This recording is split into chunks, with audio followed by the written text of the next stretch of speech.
Do teachers bully other teachers? Yep. Do students bully teachers? Yep. Do parents bully teachers? Yeah. If we're just talking about teachers picking other teachers, some teachers never left school. Some people never left school. And here's what I mean. They went to school as a child. They stayed in school as a teenager. They trained to go back into school as an adult in a bigger school. And then they went back into the smaller school to teach children. The only thing in some cases is their uniform changed. I used to work in a school in Eton and I was bullied by a deputy head. 7 workplace bullying tactics used to force teachers out, literally. So sometimes if a teacher's being bullied by a member of SLT or somebody else that are higher up than them, the person higher up are more in the in crowd with the people higher above them. So when this person goes above them to speak to them, to say, hey, I'm being picked on, I'm being victimized, this is what's happening to me, here's my evidence. Hey, stop being a troublemaker, you. Grr, we believe you, not you. I tell you what, in a month's time, we're going to put you in the pit. They won't say that. And which means we'll need to observe you every day. How much pressure is that as a teacher? If you're a teacher, you know exactly what I'm talking about. But have a little look at this. Look, is bullying in the workplace a problem in education? Well, that's a dumb question. Obviously it is. The UK Teaching Union reported that 4 out of 5 teachers have been victims of workplace bullying. 4 out of 5.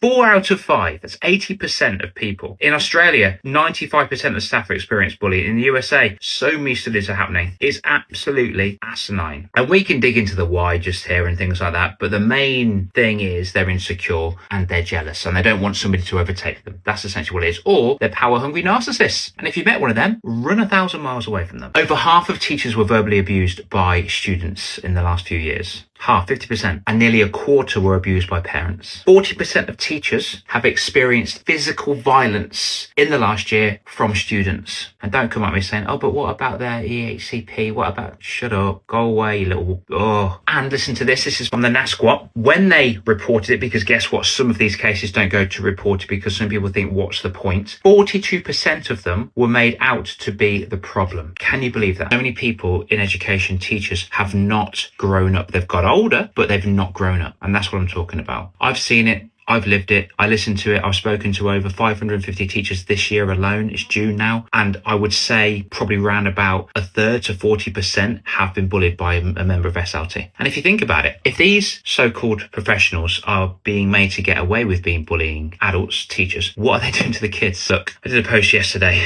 about the skills you already have to life coach children. Looking back, I'm so happy I got bullied by a deputy head. Why? Because I wouldn't be here right now life coaching children. And I've been doing it for the past 12 years. I've got so much more freedom, more time, more money, more fun. I get to travel more in term times where it's cheaper. And look, if you're a teacher and you feel any of these things, then why not drop me a DM saying kid coach? And I'm going to send you a video. It's got 18 steps that I took to leave the education system almost 12 years ago now. Only if you're sick and tired of being sick and tired. If you're a great teacher and you're in a great school, please stay there. The kids need you. If not, it might be time to leave.